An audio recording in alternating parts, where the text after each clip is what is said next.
خان سے میری ملاقات ہوئی، میں نے اس کو کوئی دین کی بات نہیں کی، صرف محبت تھی. اب تک اس کے میسج آتے کہ میں زندگی میں کسی سے متاثر نہیں ہوا، تم پہلے آدمی ہو جس سے میں متاثر ہوں. میں نے کوئی جادو کیا، صرف محبت. لوگوں کو محبت دو، قریب ہوں. میں جب گیا بڑی مشکل سے اللہ نے، ملاقات کا کوئی راستہ ہی نہیں تھا، وہ مجھے نہیں جانتا تھا، میں اسے نہیں جانتا تھا، تو کوئی موقع نہیں مل رہا تھا ملاقات کا. تو اللہ نے شاہد آفریدی کو بھیج دیا. شاہد آفریدی اس کی دوستی تھی، ہمارا جو کرکٹر ہے. میں نے اس سے فون پر کہا یار میری ملاقات تو کرا. اس نے ملاقات کروائی. تو اس نے مجھے کہا آدھا گھنٹہ ہے، آدھا گھنٹہ. جب میں پہنچا میکسیمم پونا گھنٹہ. میں نے ٹھیک.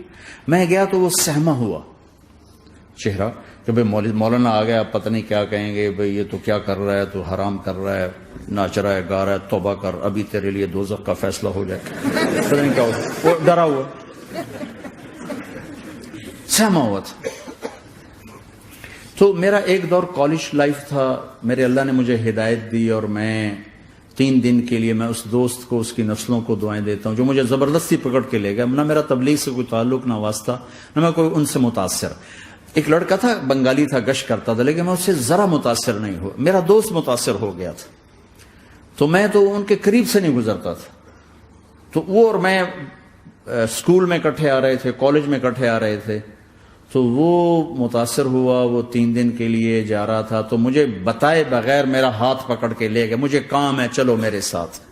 اور میں اس کو انکار نہیں کر سکتا تھا، یہ میرا اس کا تعلق. اب بھی اسی طرح بھائیوں جیسا تعلق. میں اس کا احسان ماں، مجھے زبردستی لے گیا. ہمارے پنجابی کی مثال ہے، کبے نو لت لگی، اس سیدھا ہو گیا. وہ جو ہوتا ہے ہنچ بیک ہوتا ہے نا، اس کو کسی نے لات ماری تو سیدھا ہو گیا. مہربانی بھائی تیری لات سے میں سیدھا ہو گیا. تو مجھے تو وہ کبے والی لت پہ گئی. تو اللہ نے مجھے اس طرف لگا دیا. اور جب میری کالج لائف، میں نے کالج کا بہترین سنگر تھا، اسکول کا بہترین. یہ جنید جمشید کیا ہے جو اس زمانے میں یہ سارا کو اٹھایا، میں نے سارا کیا ہے. تو اب وہ بیچارہ ایسے بیٹھا ہوا. تو میں نے اس سے بیٹھتے فلموں کی باتیں شروع کر دی. اور تھوڑی دیر بعد میں نے محسوس کیا کہ فرام 60 to 72 جو فلم انڈسٹری کو جتنا میں جانتا تھا اتنا وہ نہیں جانتا تھا. تو اس کے اوپر میرے علم کا روپ پڑ گیا. اس کی لائن کا علم تھا نا. تو وہ تو حیران پریشان، یہ واز تو ہو نہیں رہا. تو کبھی دلیپ کمار کی باتیں شروع ہو گئیں، کبھی راج کپور کی شروع ہو گئیں، کبھی محبوب صاحب شروع ہو گئے، کبھی مدن موہن شروع ہو گئے. وہ آدھا گھنٹہ تو یوں ہی گزر گیا. تو آدھے گھنٹے کے بعد میں نے کہا جی ہمارا تو ٹائم اوور کا نہیں، اٹھیں چلے ادھر چل کے بیٹھتے. میں کھانے کی ٹیبل پر تھے تو وہاں جا کے بیٹھ گئے. پھر وہیں باتیں شروع ہو گئی. جب اس کا سارا خوف دور ہو گیا اور ریلیکس ہو گیا، اس میں پونے گھنٹے سے 50 منٹ گزر گئے تھے. تو پھر میں نے کہا عامر بھائی آپ حج پہ آئے ہیں، اگر آپ اجازت دیں تو آپ کو اپنے نبی کا حج سنو. کہنے لگا ہاں جی ضرور سنائی.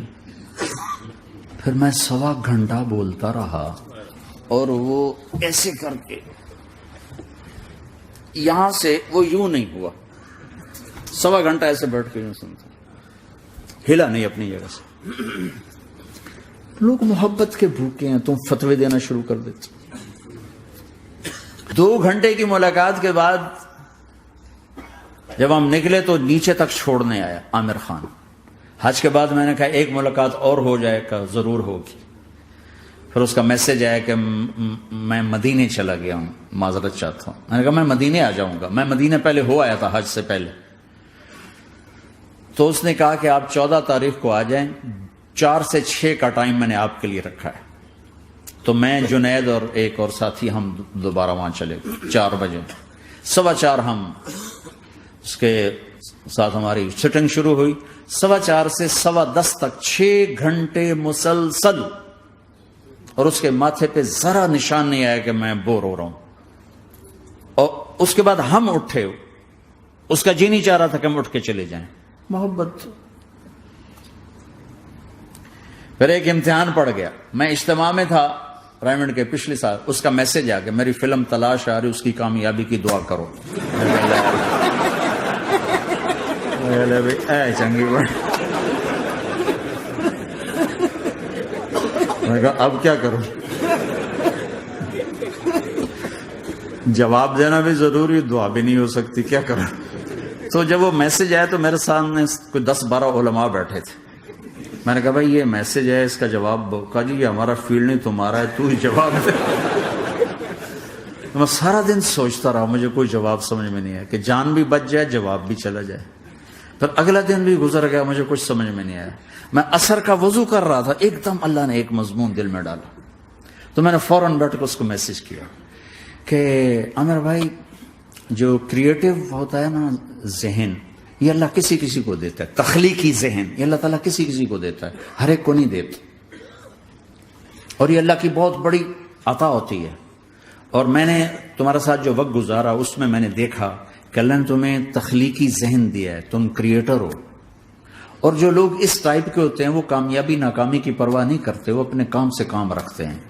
آپ کا بھائی تو فوراً اس کا میسج آیا، آپ ٹھیک کہہ رہے ہیں، آپ ٹھیک کہہ رہے ہیں. بات ہو گئی. پھر میں تھا ہانگ کانگ، میں نے وہاں سے اس کو میسج کیا. دیکھو کسی مصروف آدمی کو براہ راست فون نہ کیا کرو، میسج کیا کرو کہ میں آپ کو فون کر سکتا ہوں، چونکہ میں اس کا بہت ستایا ہوا، بہت ستایا. تو میں نے اسے میسج کیا کہ میں طارق جمیل ہانگ کانگ میں آپ کو فون کر سکتا ہوں، میں آپ کو فون کر سکتا ہوں. میں ہمیشہ اسے، اب بھی میرا فون پہ رابطہ ہے، میں پہلے اسے میسج دیتا ہوں میں آپ کو فون کر سکتا ہوں. اگر اس کا جواب نہ ہے پھر میں نہیں کرتا ہوں. کبھی وہ خود کر لیتا ہے، کبھی وہ میسج دے دیتا ہے کال کر لیں.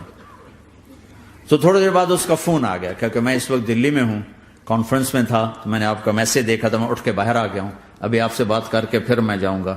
تو اسے باتیں کرتے کرتے کہنے لگا آپ کی دعا سے میری فلم کامیاب ہو گئی. میں کہا یا اللہ میں کوئی نہیں کی تھی تینوں.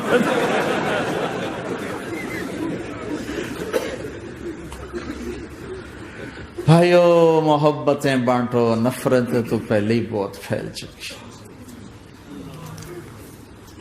نشہ پلا کے گرانا تو سب کو آتا ہے، مزہ تو تب ہے کہ گرتے کو تھام لے ساتھ.